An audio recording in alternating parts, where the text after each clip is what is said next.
نہ پوچھئے کہ کیا حسین ہے، نہ پوچھئے کہ کیا حسین ہے۔ جو لوگ امام حسین علیہ السلام کی بارگاہ میں حاضر ہوئے ہیں، وہ جب نکلنا چاہتے ہیں تو کئی دروازے ہیں ذریح سے باہر نکلنے کے۔ جو دروازہ تل زینبیہ کی طرف کھلتا ہے، اس دروازے سے جب آپ نکلتے ہیں تو آپ کے دائیں جانب کوریڈور کے کونے میں ایک قبر ہے جس کے اوپر ذریح اس ذریح کے اوپر لکھا ہوا ہے سید ابراہیم مجاب۔ دیکھا ہوگا آپ نے جنہوں نے زیارت کی۔ کبھی سوچا کہ یہ ابراہیم مجاب کون ہے؟ کیسے حضرت علی اکبر کی الگ سے زیارت آپ کو نظر نہیں آتی، الگ سے ذریح نظر نہیں آتی، اسی ذریح کے اندر ہے جو امام حسین علیہ السلام کی ذریح ہے، لیکن آپ کو ان کی الگ سے ذریح ملے گی۔ کربلا کے کم از کم 72 شہداء تو تھے، ان 72 شہداء میں حضرت حر دور چلے گئے، حضرت عباس اس طرف ہیں، باقی جو شہداء ہیں ان کے الگ سے مزارات آپ کو نظر نہیں آتے۔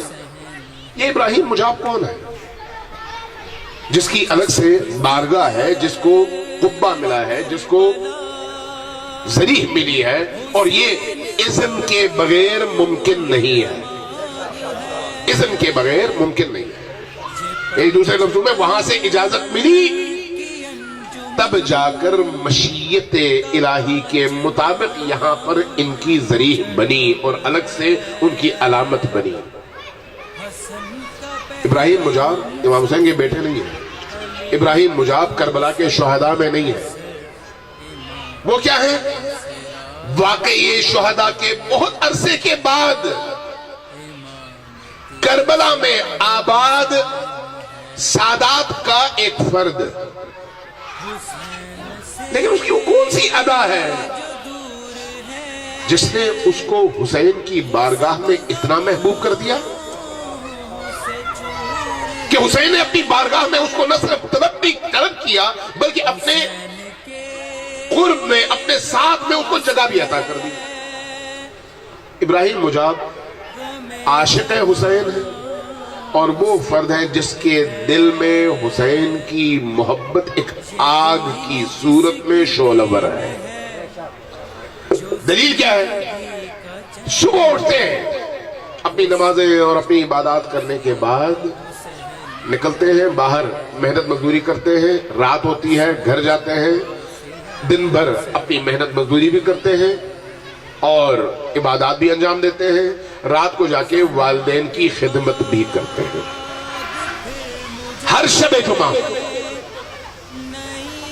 اپنے والدین میں سے کسی ایک کو لے کر، چونکہ والدین بوڑھے ہیں، زمین گیر ہیں، ہل نہیں سکتے، ان کو اٹھا کر اپنی پیٹھ پر اٹھا کر دیہات سے پیدل چل کر شہر میں آتے ہیں، امام حسین کی بارگاہ میں آتے ہیں، اندر لے جاتے ہیں، زیارت کرواتے ہیں، زیارت کروانے کے بعد پھر اٹھا کر واپس لے کر اپنے گھر پہنچتے ہیں۔ ہر شب جمعہ، ایک شب جمعہ والدہ کو اور ایک شب جمعہ والد کو۔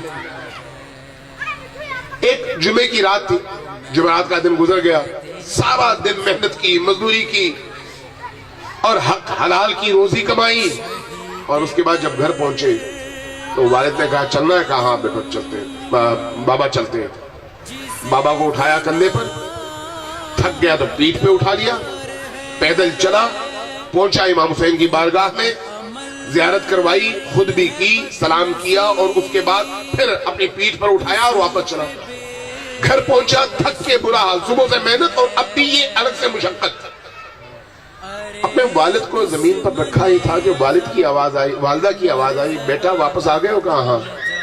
کہا بیٹا مجھے آج محسوس یہ ہو رہا ہے کہ اگلے شب جمعہ تک میں زندہ نہیں ہوں گی، کیا ایسا ہو سکتا ہے کہ اسی شب جمعہ میں تم مجھے بھی حسین کی بارگاہ میں لے کر چلو؟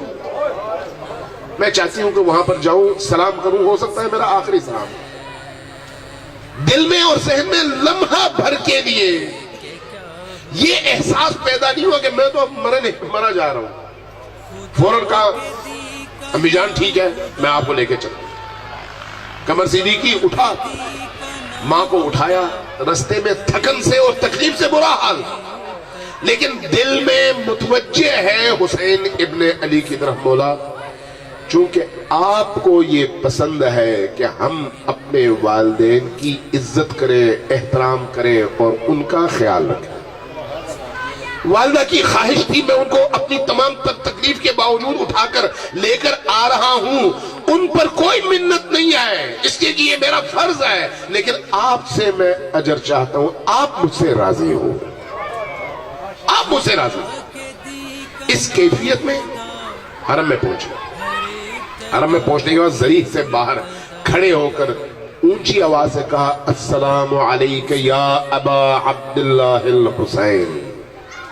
جتنے لوگ شب جمعہ, ظاہر بڑی تعداد میں لوگ آتے ہیں, سب نے اپنے کانوں سے سنا. کیا سنا؟ قبر کے اندر سے اونچی آواز سے جواب سنا, وعلیک السلام یا سید ابراہیم, وعلیک السلام یا سید ابراہیم. جیسے جواب سنا مولا کے قدموں میں لیٹ گیا. مولا آپ نے مجھے جواب دیا اور اس قابل سمجھا کہ میں آپ کے جواب کے قابل ہوں. اور اس کے بعد ماں نے دعا کی, بیٹے نے ماں کو اٹھایا, واپس گھر پہنچایا. اگلے ہفتے سے پہلے اس کا انتقال ہوا. والد کو اسی طرح سے لے کے آتے رہے, لیکن اب روٹین بدل گئی. کیا؟ نجف کے علماء اور زائرین کربلا کے ہر شب جمعہ پہلے سے آ کر حرم میں بیٹھ جاتے تھے اس انتظار میں کہ ابراہیم مجاب آئیں اور وہ سلام کریں, تاکہ ان کے سلام کے جواب میں حسین ابن علی کی جو آواز اٹھتی ہے اس آواز کو سب بزرگ سن سکیں اور اس سے فیض حاصل کر سکیں. انتہا حسین ہے, کرم کی انتہا حسین ہے.